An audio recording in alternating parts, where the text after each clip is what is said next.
Hello, welcome you all to my class. Today, I am here to discuss Chapter 3rd, Deep Water from Flamingo, written by William Douglas. In the previous video, you got the summary of this, and now I'm going to explain this out to you. So here we go. It had happened when I was 10 or 11 years old. I had decided to learn to swim. There was a pool at the YMCA in Yakima that offered exactly the opportunity. So the story begins in this way. Though the actual event in this story that changed Otter's life took place when he was 3 or 4 years old. But the thing is, at that age, he could not change things. He was not capable of changing things for himself. But now, at this age, 10 or 11, when he reached, he realized that he could change things. And to change to change his life, he decided to learn to swim. So, as he had already made up his mind to learn to swim, he discussed this matter with his mother and expressed his desire to go to Yakima River and learn to swim there. But mother strongly objected to that. Mother didn't like this, didn't at all like this idea, because this river, Yakima River, was having a dark history. That is the history of drowning. A lot of people got drowned there. So a mother was opposed to this. So eventually, or finally, having no other option left with him, so he had to go to YMCA pool. So he opted for the second option, going to YMCA pool. The Yakima River was treacherous, as I have already mentioned. Mother continually warned against it and kept fresh in my mind the details of each drowning in the river. But the YMCA pool was safe. So mother made all those drowning incidents afresh in his mind, and he too realized that it was full of danger, so he should avoid going there. So he decided to go for the safer option, that was the YMCA pool. It was only 2 or 3 feet deep at the shallow end, and while it was 9 feet deep at the other, the drop was gradual. Okay, so talking about this pool, what is said about the measurement and all the detail of the pool has been given here. So what is said about the pool? It was 2 to 3 feet deep only at the shallow end. Shallow end, that is the end which was meant only for the which is meant for the beginners, the freshers, those who come to learn to swim. It's for them. So this shallow end, meant for the beginners, meant for the new swimmers, was only 2 to 3 feet deep, and the other end, which was for the expert swimmers or who qualified themselves as swimmers, was 9 feet deep. But what is mentioned here, that the fall was gradual. It was not abrupt. It was gradual. The inclination was not fast. It was gradual. The fall was gradual, so that it caused no damage, or it caused no danger to the beginners. I got a pair of water wings and went to the pool. I hated to walk naked into it and show my skinny legs, but I subdued my pride and did it. Okay, so to begin with, he was offered a pair of water wings. Now he was asked to walk into it, walk into the water, but he was embarrassed. He felt embarrassed because he was skinny, he was bony.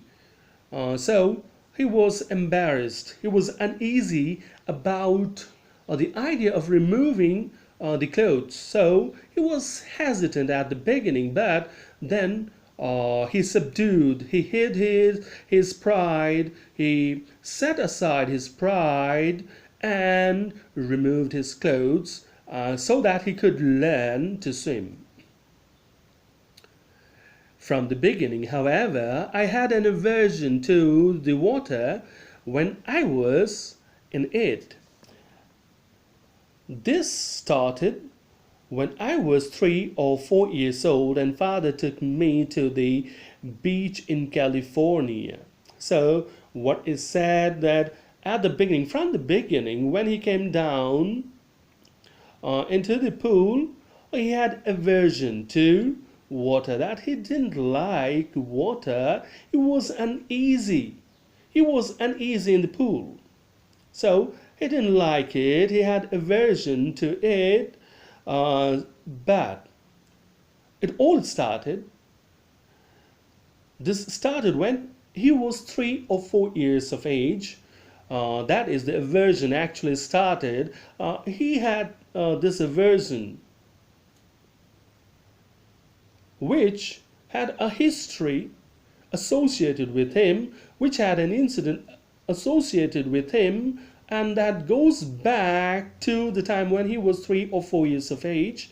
And father took him to California beach, and there he had a terrible incident to his life. He and I stood together in the surf. I hung on to him, yet the waves knocked me down and swept over me. So there both of them stood on the surf. That is not on the dry beach, but at the wet beach. Wet beach means where the water reached, or where the place where water had its access, seawater had its access, and there, due to the hitting of the waters, there was foam, there was surf, and both of them stood there. And suddenly, though he held his father firmly, yet waves, tremendous waves, the powerful waves knocked him down, pushed him away, or hit him down. Not only was he hit down, he was struck down by the waves, but also the water swept over him. That is, water buried him. I was buried in water, he was buried in water, and my breath was gone. I was frightened. Father laughed. Well, water submerged him, his body, and he was out of breath. His breath was gone. He was out of breath. He was so frightened because he was frightened. So he was out of breath. And as he was frightened, as he was out of breath, there, frightened, terrified, there underwater, father was laughing, because father knew that it would caused no danger to him. It, it was not dangerous. The water was not dangerous, and that he would come out of it. So father was just laughing, just enjoying it, but he was terrorized. But there was terror in my heart at the overpowering force of the wave, but he was terrorized at the overpowering force of the waves. That is the overwhelming force of the waves. My introduction to the YMCA swimming pool revived unpleasant memories and stirred childish fear. Now, he was introduced to the YMCA pool. YMCA actually means Young Men's Christians Association, and his introduction to this pool revived as he went into the waters, went into the pool. The water revised, made afresh the old unpleasant memories about it, and stirred childish fear and moved his childish fear, the fear in him. But in a little while I gathered confidence. I paddled with my new water wings. But soon he gathered confidence, he gathered courage, and paddled with the new water wings. Watching the other boys and trying to learn by aping them, he now was confident. He was easy since he found other boys, other children also doing the same. So he was confident. He was now out of fear, and he paddled his way into water with the water wings, watching other boys they were practicing, the way they were doing their activities, their tasks, the same way he was also doing things that he was copying them, and acting the same way and doing things in the same way. I did this 2 or 3 times on different days and was just beginning to feel at ease in the water when the misadventure happened. Now he was quite comfortable. The fear was gone. Temporarily, the fear was gone. He was confident, and he had practiced quite a number of times, a number of days. But then, when he was at ease with water, something happened. Some misadventure, some accident took place. Some incident took place, which again changed his perception about water. I went to the pool. When no one else was there, the place was quiet, the water was still, and tile bottom was as white and clean as a bathtub.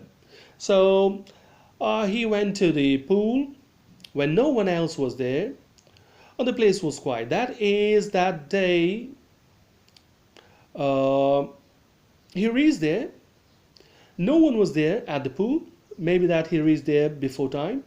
The place was quiet, no one there. Water was still. Water was not disturbed because no one was there to practice. No one was there swimming, so water was still.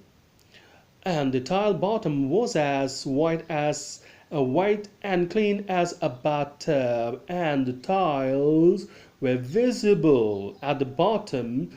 And he here compares the pool with the bathtub because water was crystal clear there. It was not muddy, it was not dirty. So he compares it with the bathtub.